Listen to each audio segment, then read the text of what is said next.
మన ప్రభువును ప్రియరక్షకుడునైన యేసుక్రీస్తు శక్తిగల నామంలో మీ అందరికీ శుభములు. ప్రియమైన దేవుని బిడ్డలారా, మరి ఎలా ఉన్నారు? దేవుడు గతించిన సంవత్సరం అంతా కూడా ఆయన రెక్కల నీడలో మనందరినీ కాపాడి నడిపించి పోషించి ఆయుష్నిచ్చి ఆరోగ్యాన్నిచ్చి మరొక నూతనమైన సంవత్సరంలో దినంలో మనం ప్రవేశపెట్టిన విధానాన్ని బట్టి మరొకసారి ఆయనకి వందనాలు చెల్లించుకుంటామండి. మరి ఈ దినము దేవుడు మనకి ఇస్తున్న వాగ్దానము ద్వితీయోపదేశకాండము 11వ అధ్యాయము 12వ వచనం. నీ దేవుడైన యెహోవా కన్నులు సంవత్సరాది మొదలుకొని సంవత్సరాంతం వరకు ఎల్లప్పుడూ నీ మీద ఉండును. ప్రియమైన దేవుని బిడ్డలారా, మరి ఇందులో ఆదరణకరమైన మాటలు ఏంటంటే, సంవత్సరం నుంచి మొదటి సంవత్సరము కొత్త నెలలో కొత్త సంవత్సరంలో కొత్త దినంలో మరి దేవుడు మనకు చేసిన వాగ్దానాలు మర్చిపోకూడదండి, ధ్యానించుకుంటూ ఉండాలి. అలా ధ్యానించుకుంటూ ఉన్న పక్షంలో దేవుడు వాగ్దానాలు అనేవి మన పట్ల మన జీవితాల్లో మన కుటుంబాల్లో నెరవేర్పు అనేది కలిగిస్తాడనమాట అండి.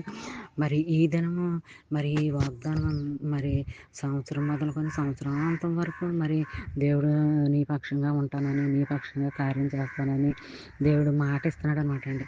మరి ఇలాంటి దీవెనకరమైన వాగ్దానాలు మనం మనసులో పెట్టుకుని ధ్యానించుకుంటూ ఉంటే ఆ దినం అంతా మనకి తోడుగా ఉంటుంది అనమాట అండి. వాగ్దానం దేవుని కోపం వాగ్దానాలు అంటే దేవుడే మాట్లాడుతున్నాడని మనం నమ్మాలి. మనకి ఆ దినమంతా దేవుడు మన కాపుదలు ఇస్తే ముందుకు నడిపిస్తున్నాడు అనమాట. నువ్వు నా పక్షంగా ఉండండి, మీరు నా పక్షంగా ఉండండి, నా ముందుండి నడిపించండి. ఈ దినం అంతా నన్ను అలా మనసులో పెట్టుకుని ధ్యానించుకుంటూ ఉంటే ఆ దినం రావాల్సిన దేవుని ఆశీర్వాదాలు దేవుడు మనకి అనుగ్రహిస్తాడు అనమాట అండి.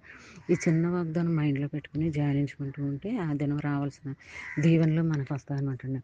మరి అలాగే మరి ఫ్రెండ్స్ సర్కిల్ పంపించండి. అలా పంపడం వల్ల మరి దినదినము నువ్వు దీవించబడతావు, ఆశీర్వదించబడతావు. చదివిన వారు దీవించబడతారు, మీరు ఆశీర్వదించబడతారు. మరి అలాంటి దీవెన ఆశీర్వాదకరమైన వాగ్దానం మరి నీ జీవితంలో, నా జీవితంలో, మనందరి జీవితంలో జరగాలని కోరుకుందామనండి. ప్రతి ఒక్కరికి నూతన సంవత్సరం శుభాకాంక్షలు చెప్పుకుంటూ నూతన సంవత్సరంలోకి అడుగు పెడుతూ మరి దేవుని యొక్క కాపుదల ఈ సంవత్సరం అంతా మనకు ఉండాలని కోరుకుంటూ, మనకే కదండి, మన ప్రతి ఒక్కరికి, మన ఇరుగు పొరుగు వారికి కూడా, మన శత్రువులకి, ప్రతి ఒక్కరికి మరి నూతన సంవత్సరంలో దీవెన ఆశీర్వాదాలు కలిగి ఉండాలని కోరుకుంటూ గాడ్ బ్లెస్ యూ.